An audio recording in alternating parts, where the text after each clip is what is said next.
After the mysterious fallout of the Drunken Peasants podcast many years ago between Ben, TJ, Scotty, and Paul, a lot of fans have really felt out of the loop. We don't know what's going on. What happened to this podcast? Why did they fall out? Why did they break up? And one of the running theories was that Ben was how should I put this? A sexual deviant of some kind. And Scotty's girlfriend, or actually might be his wife now, I don't know, accused Ben publicly on a 2-hour plus long stream all about this subject of non-consensually having sex with her. And I will show those clips from the interview and a couple other things of note that were in the interview. But yeah, that happened in May of 2021. So just keep in mind that that is the background for everything I'm talking about. This person who is so closely tied to Pessimist Productions, Scotty's wife or girlfriend, I really should look that up, whether it's his wife or girlfriend, but she accused Ben of having non-consensual sex with her. This has been the running theory for a while as to why the Drunken Peasants broke up. That either that's what happened, or for some reason Ben fucked up in a sex addict way that caused him to... Everybody had to leave him at that point. Something happened where everybody had to leave the podcast and ditch Ben. I'm not going to be accusing Ben of anything because I haven't seen any hard evidence. But I have a couple interesting developments here with this Drunken Peasants fallout story. Honestly, this breakthrough I have here is going to leave more questions than answers, but it makes things more interesting, I think. But before we get into my new developments, I want to give all the proper context. So we're going to play a bit from that interview that Taylor gave and see exactly what she accused Ben of. Let's see what Scotty's longtime friend, co-host,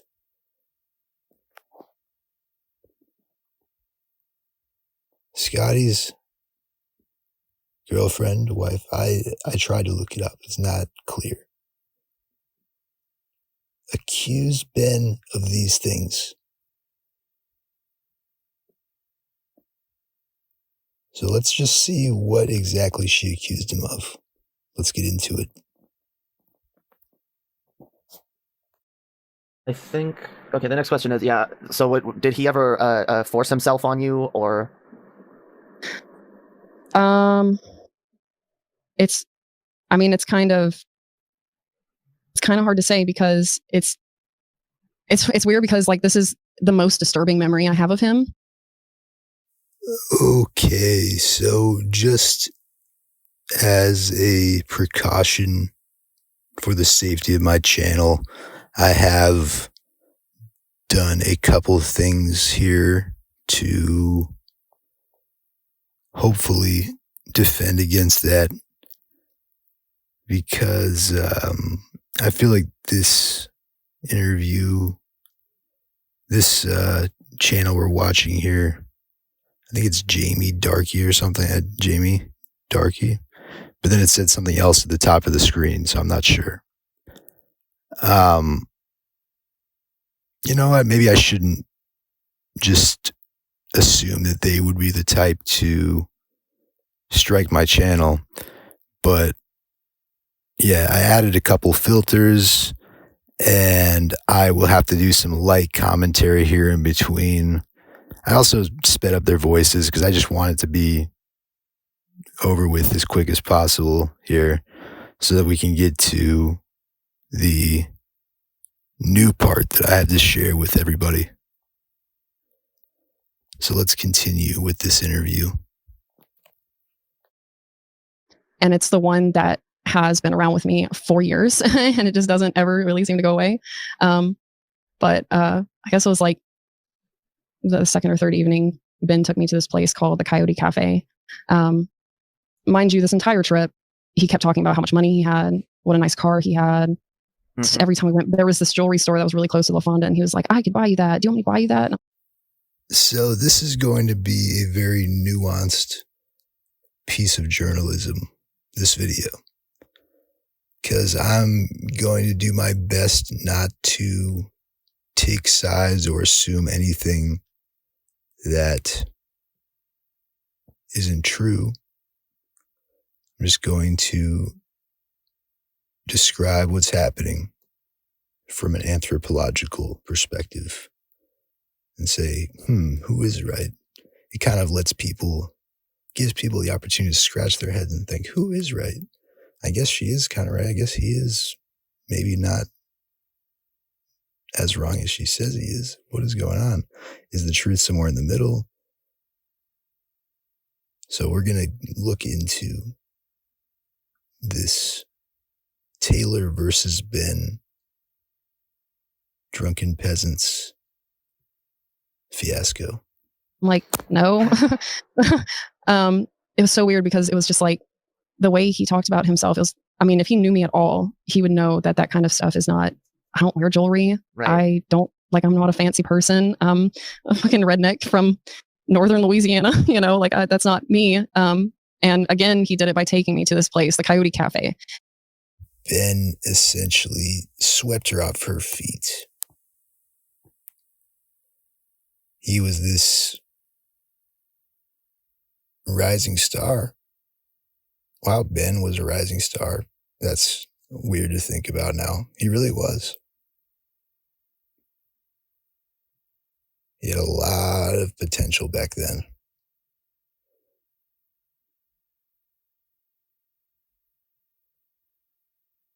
People thought he was cool. I thought he was cool. Crazy upscale place.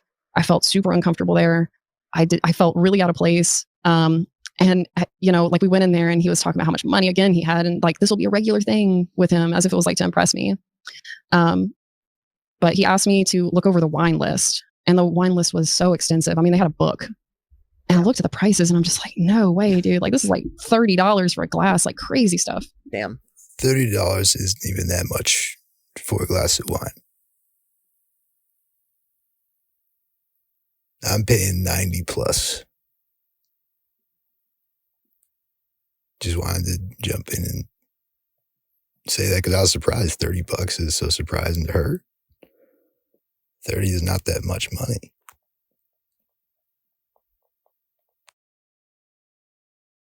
And like I said, I told him that I'm not like a heavy drinker or whatever, but I would take one. Right. And I will occasionally, like me and Scotty will occasionally get like a bottle of wine or something and we'll drink like a glass, but that's about all I can do. Right. Okay, so, well, first of all, just so you guys know, I would prefer to not have any commentary on here at all and just play the clips. But because I have to defend against a copyright strike, that's why I am doing this commentary. If it was up to me, I would just play the fucking clips.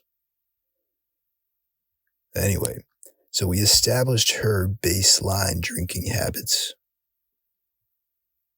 Now let's see if she goes outside of that established baseline. Let's see if she lets loose a little more than she usually would. And that's not a knock against her. It doesn't matter how much you let loose. You shouldn't get raped for it.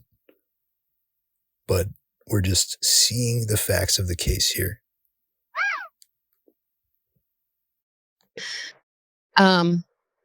But that one turned into several really quickly. I remember, and it's really interesting now thinking back on it, but I remember going to the bathroom and thinking to myself on the way to there, like, I don't know, what if something happens to my drink or something? Which is a weird thought for me to have because, I mean, as Scotty would say, I'm just entirely too trusting of people. I mean, as a woman, you kind of do have to worry about that. And now she's explaining that as she was in the restaurant having these drinks, which she said she had a few more than usual, which is fine. I believe she said as she's in the restaurant, she begins having sort of premonitions that she could be getting roofied. And there's nothing wrong with the premonitions. Some premonitions are true. Some premonitions are not true. So this doesn't really mean anything. Yeah, you know, I've only had that thought a couple times, like at a bar or whatever, but like, you know, like I said, I don't drink. So it's like, that's not really a thing for me to have to worry about. Right. But like, I've been to meetups with Scotty and I'm like, oh, I should not leave my drink somewhere. A fan's going to do something weird. You know, it's so funny because like the fans would be the least likely to do it. But, but I remember thinking that, and that was one of the last really things that I remembered. It does make it interesting that that was one of the last things she remembered before, as she goes on to say, she blacked out in Ben's care. Like I said, it doesn't really mean anything when you have a premonition, but anecdotally, stuff like that will always stick with you. There could be a reason behind it. There may not be. We just don't know. But that is interesting. She had a thought. A premonition, maybe not premonitions, that Ben could possibly roofie her. And then she blacks out. So let's see what happened. The very last moment that I remember was the center plaza area of Santa Fe has like these trees that are all lit up. Like they have like a wrapped lights around them and stuff, or at least they did at this time. Right. And I remember like him basically having to drag me through the center plaza of Santa Fe, like holding on to me to keep me steady and stuff. And I was saying out loud, like, oh, these trees are so pretty. I want to climb them. I want to like jump off of them. Like there's. I had seen a commenter on this interview that said they made a connection between her being so dazzled by the trees and possibly being drugged, which I actually thought that was interesting because, yeah, why would she be so tripped out? I guess she was on weed though, right? It's not clear if she was high on weed at this point or if that was later or if it's just alcohol right now. If it was just alcohol, see, even then now I'm kind of going back on it. Maybe to certain people, alcohol is enough to make you kind of dazzled by trees, so to speak. So it's not clear if that's a valid connection, but it was kind of interesting because she's clearly inebriated. She said he's having to drag her, which if that is literally true, then she's got a case. Like, I would be trying to get security footage of the dragging and everything that you can get from that night. So tall and beautiful. And I can remember him laughing while he was like getting me to the hotel and stuff. And then I just don't remember anything at all. I guess I blacked out. I don't really know. That was like the last thing that I remembered. I woke up inside of his hotel room and not in mine. I felt really sick. I was wearing all of my clothes, which was weird. If I'm her lawyer, that does make me believe her a little more, that she woke up with all of her clothes. Still impossible to know for certain, but that's another thing that's out of the ordinary. Was it a cause of her going outside of her intoxication baseline? Could that have been the cause? It certainly could be a cause. We don't know. But that is a little detail that makes me believe she actually at least believes this. I actually believe she believes this. I don't think she's lying in her heart. He was asleep with like his shirt off and stuff. I remember my boots were still on, which was weird. There was a trash can next to the bed, and it had used like sex items in them, like a condom. And it's all right. That's pretty much it for that clip. By the way, if you didn't know, yes, every bit of the interview that I've played so far was one continuous clip if you put it together. So nothing's taken out of context here, and I will very obviously inform you like I am now when we are moving on to another clip. There's not that much left of the interview that I'm even going to cover. But they talked about it for so long. Just this subject of Ben and Taylor. The entire time exposing Ben, basically. That was the point of the video. Which maybe rightfully so. I don't know. I believe that she experienced that. Whether or not she was drugged is kind of irrelevant if she was still super intoxicated and being dragged around and then raped. So the drugging part, that's all pretty murky. I don't know if that's necessarily true, but she doesn't say that she knows it 100% either, because she's not trying to lie.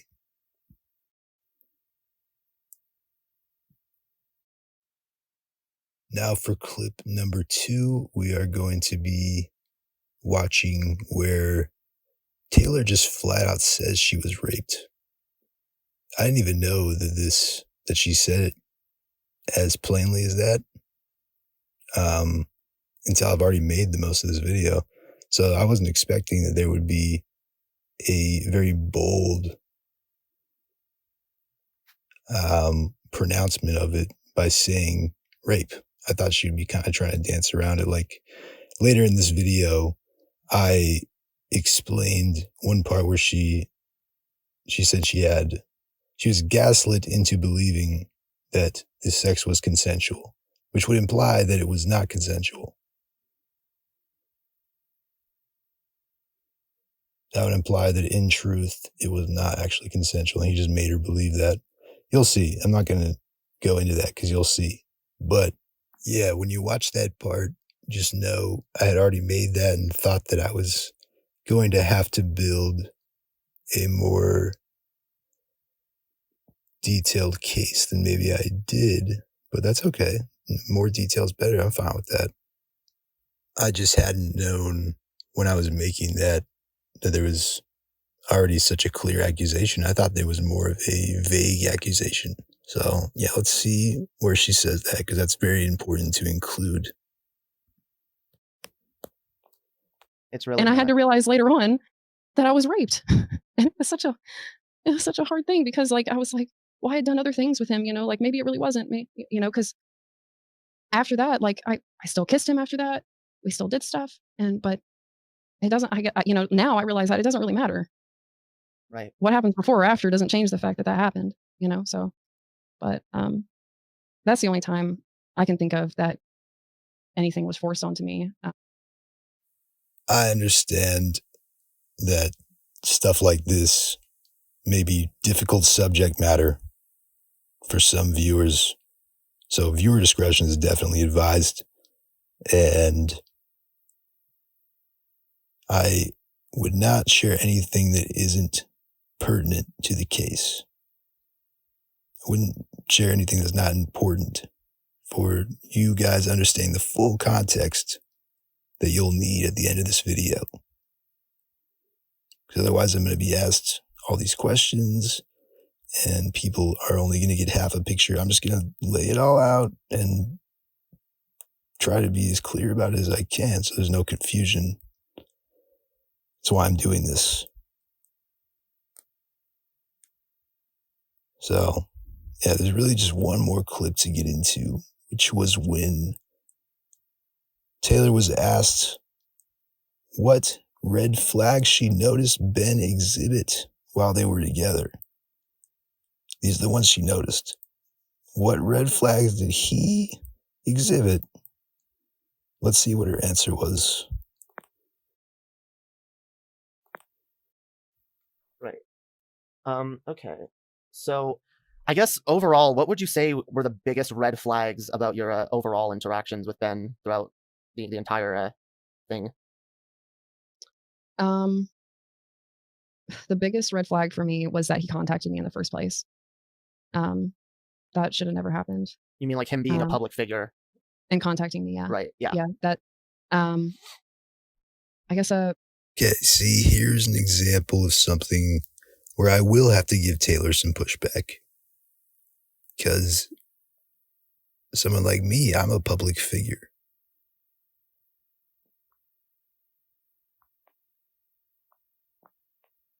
So you're saying I'm not allowed to try and date or try and put myself out there? I just don't see any logic that says that makes sense. If you are of age, if you are an adult, then that's kind of the deal. You're allowed to date other adults and decide that stuff. What you should be focusing on is how they are treating you. Obviously. seeing the name on his phone and letting him convince me that it was his mom was one. I guess another one would be gaslighting me into believing that we had consensual sex when I was blackout drunk. We're going through her red flags right now, and she's explaining all the red flags that she noticed when she was with Ben. And you just heard her say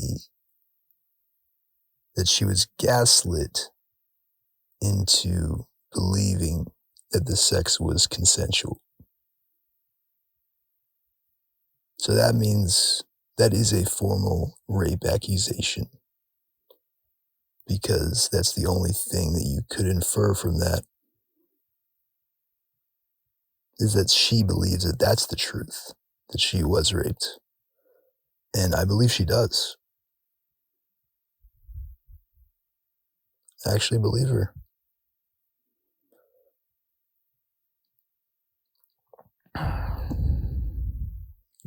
These kinds of things are very hard to get evidence about, these borderline cases. So if it really did happen that way, I'd feel for her and all the drama that it caused, especially with Ben. Because Ben, I remember when I was listening to Drunken Peasants, Ben was the cool one. He was like the one who's too cool for school. So nobody thought they could even reach Ben's level. They thought that Ben was untouchable. And then when it kind of slowly starts to fade away, you see what he looks like. He's kind of he looks how he looks. He looks how Ben looks. So then that takes away a couple cool guy points. He's afraid to show his face. I think he shows his face now, right? I don't watch it anymore, but he was afraid to show his face for a long time. So Yeah, that was pretty much everything I had to share from the interview. I still don't really know what the name, Jamie Corruption, Darky Corruption, did a pretty decent job with this. And for some reason, Taylor was willing to go on there and just spill the beans. I think she probably felt pressured by like some Discord people or something. I think she didn't have to do this. And she ended up asking Jamie to private it. I assume she asked. I don't know why else Jamie would private it, but maybe there is another explanation. I think it was up to like 13K views, so plenty of people had seen it, but for some reason it got put on unlisted, sorry. And so after this interview, way after, because this interview, as I said, was May of 2021. In 2024, for the first time since the Drunken Peasants fallout, there was a long stream between Ben and a member of Pessimist Productions, in this case, Paul. And it was a long stream. It was amicable. It was polite. It was nice. And so having heard about this whole Ben fiasco, I'll be honest, I had not watched that interview in full until I started working on this.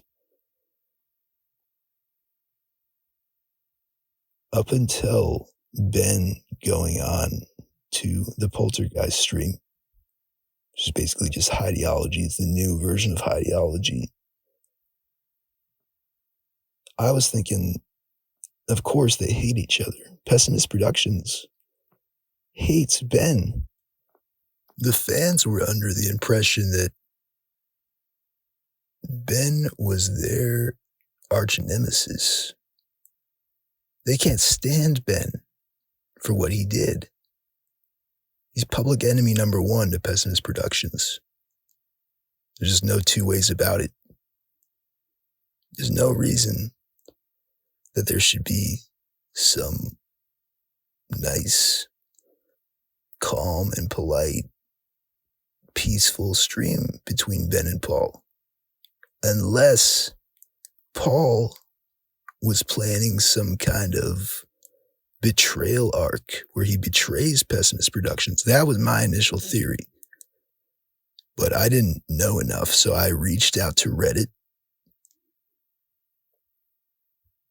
and made this comment. Or you know what, actually, I totally forgot. Jamie had one more red flag that she wanted to share. And I kind of want to move on to the Reddit thing. So let's just play that and then I'll tell you guys about my comment that I made when someone posted about this Ben Paul stream. My perplexed comment. I'll tell you about that right after this. Probably another one is just the constant manipulation with the crying and everything. Right. Probably another one is just the constant manipulation with the crying and everything. Right. As promised, I now have some new information to share with everybody. This has probably been seen by a couple dozen eyes at most.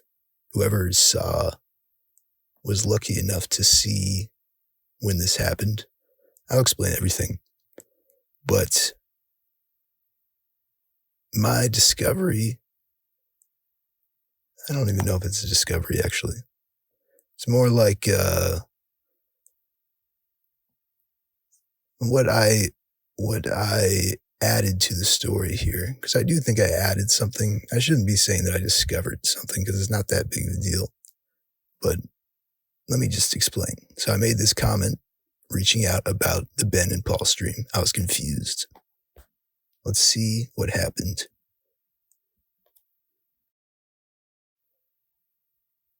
And if you don't understand why it's confusing, it's because TJ, Paul, and Scotty are extremely tight.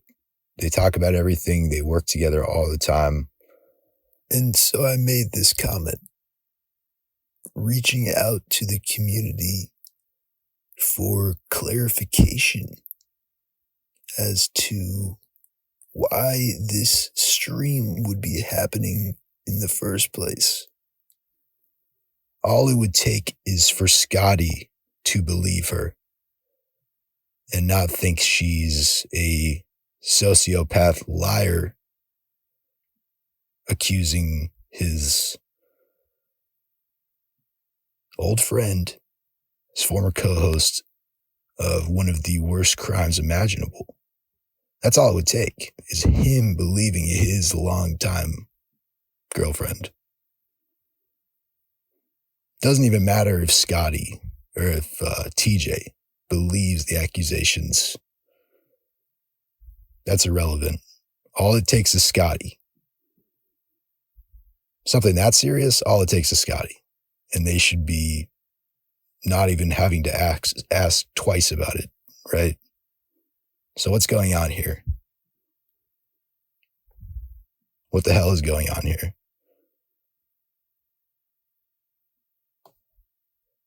I'd gotten a little reply back from another Redditor, to which I replied to them. And then guess who replies? Ben replies.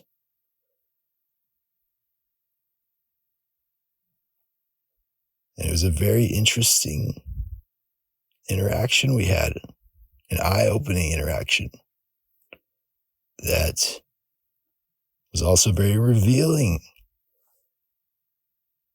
for long-time fans such as myself who didn't know what's going on. We still don't know what's going on, but this adds to the mystery. You see how quickly Ben went on the attack here. Ben says, creepy with fans? I swear some of you guys will believe anything. So he's just not understanding what I was saying. I wasn't even talking to him. We were having our own private conversation. And then he came along and made this comment where he misunderstood our conversation. And he says, the fact is that there were many female fans that pursued me. I mean, it's fine. I'm sure that's probably true. But how do you not feel like the biggest douche in the world typing that out and sending that to me?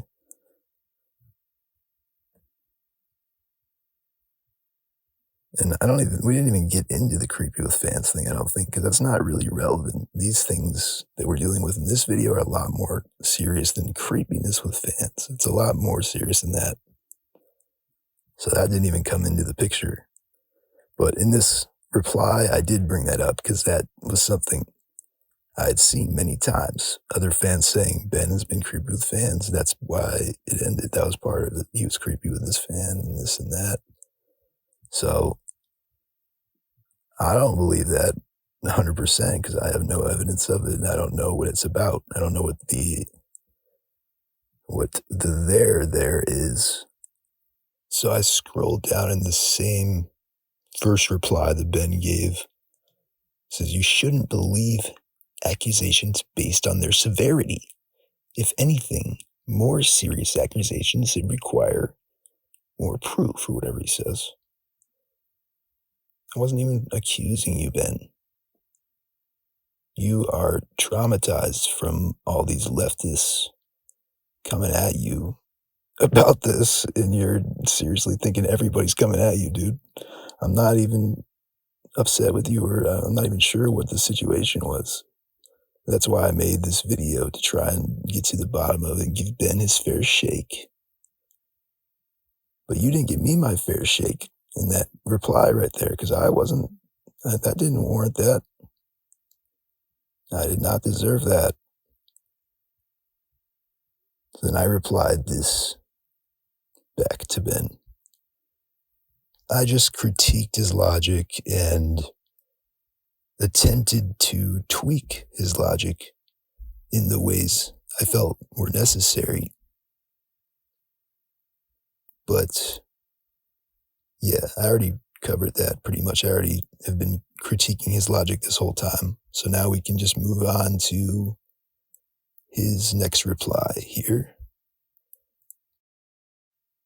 And here he repeats himself, telling me things that are not replying to what I'm saying. I don't know who he's talking to. But one thing of note is he says there's plenty of evidence to the contrary.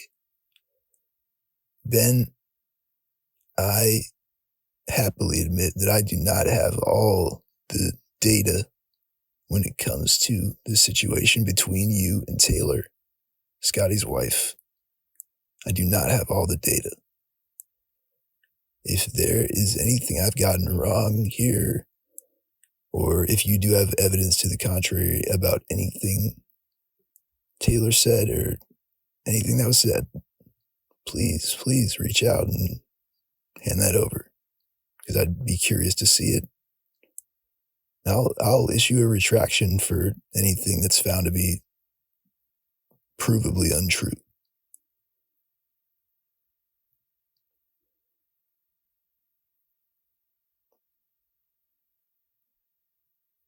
I want you to be treated fairly, as if under the presumption of innocence. Okay?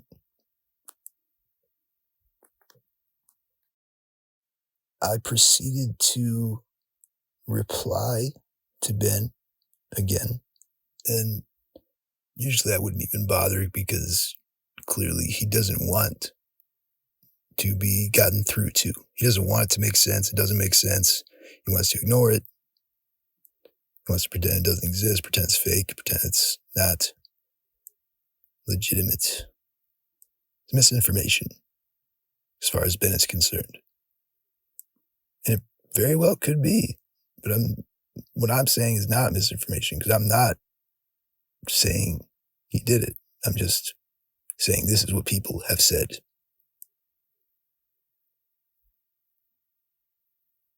So, yeah, I explained that to him, and then he replied back. What did he say? He says, that doesn't make any sense. I think he was talking about my Paul betrayal arc theory. Because why would he be saying it doesn't make sense when it absolutely does? With the facts currently available to the public, it absolutely does. And actually, Ben even bothering to say that it doesn't make sense lends a lot more credence to this theory in my eyes. Because I can only assume that is what he was referring to with that first line, that doesn't make sense. I think he was referring to when I mentioned in the last sentence of my last reply about the Paul betrayal arc, which very well could be possible, and it's very fitting for Paul. For someone like Paul, that just seems like it would fit him like a glove, betraying all of his friends. Wouldn't even bother him because it's for the art.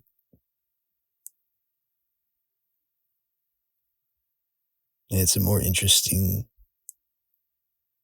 prospect than having the podcast shrivel up and he gets kicked out because they think it's because of him, and he's on his own. At least he gets to end with a bang.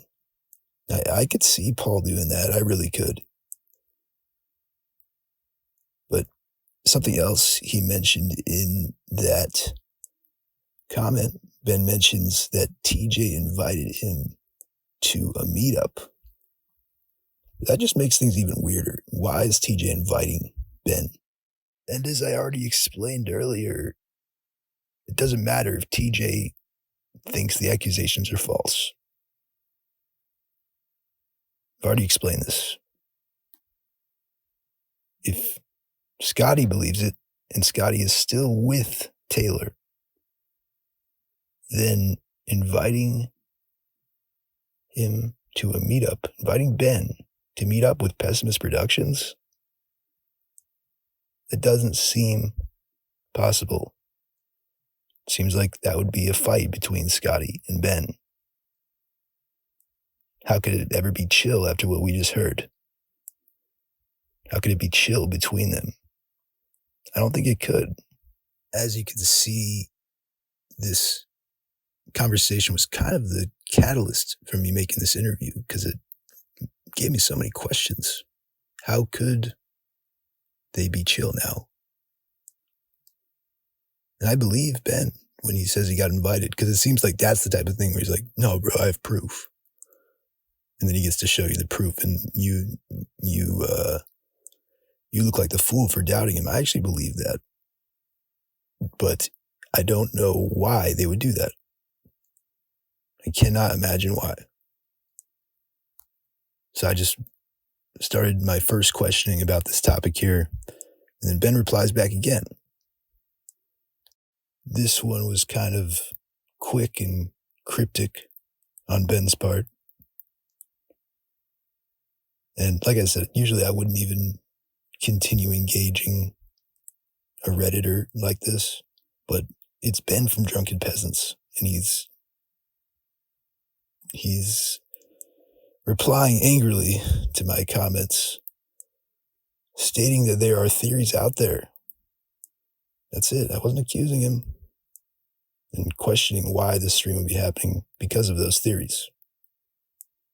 And so that's why I was even talking to him, continuing to talk to him like this. But I kept trying to string him along at this point because I just want to see what else he would do. My reply was just continuing to explain this same bullshit that I've been explaining the whole time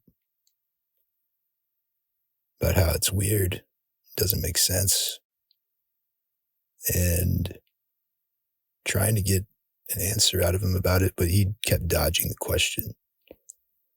So, something weird going on here, for sure. At this point, I don't see how Ben could claim that he's not being purposefully obtuse. I think he's being purposefully obtuse here. And maybe he was expecting that he would just be able to deflect what I was saying. He could see my post history, see that I was a fan. Hey, maybe I can turn him around. No, you're not answering my question. I'm not sure how many more of these Reddit comments are necessary. I don't think it's necessary to commentate any more of these, but I will show the rest of the interaction. And what's funny is Ben, shortly after this, deleted all of his replies, all of his comments to me. But luckily, I had already screenshotted all of them because I figured that might happen. I figured he might do that. So I screenshotted, and it's been at least a couple months now that I've been sitting on that, kind of just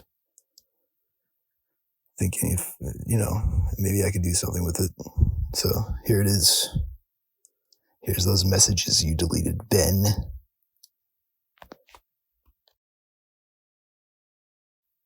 I will also say that I host a Pessimist Productions critique subreddit that one of them, probably Paul, actually banned me from the main Pessimist Productions subreddit.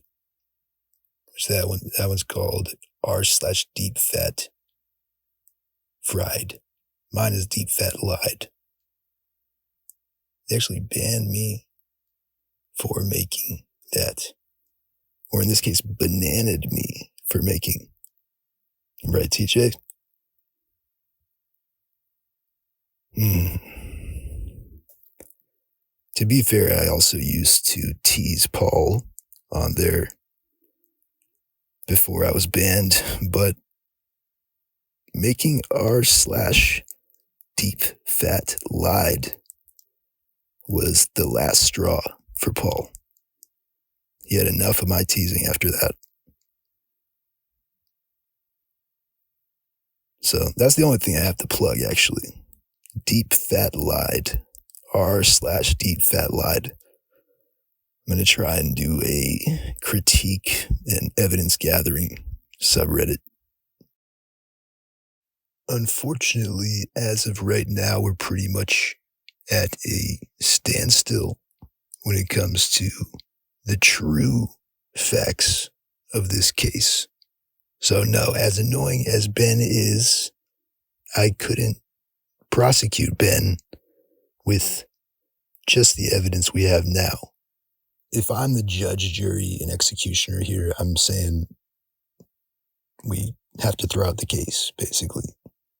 With what we have now, hopefully more stuff can come out later, but yeah, we would have to hear a lot more from both sides and gather a lot more data to come to a conclusion about this. And it's up to Taylor or Ben to, I guess, if that's even a road they want to go down. Maybe they just want it to be over and never talk about it again. That would be understandable. She could also be trying to forgive him, maybe. That's why they're fine with Paul streaming with Ben now. Kind of like an olive branch, like, hey, we're not going to be close ever again, but I just want to not be thinking negatively about you all the time. So here you go. You can have a stream with Paul, get a few extra views that day. And Ben probably actually really appreciated that. And that was probably a successful olive branch, if that was what it was. She may not want to forgive him, which I wouldn't be able to. But that would be a decent theory as to what's going on now, no?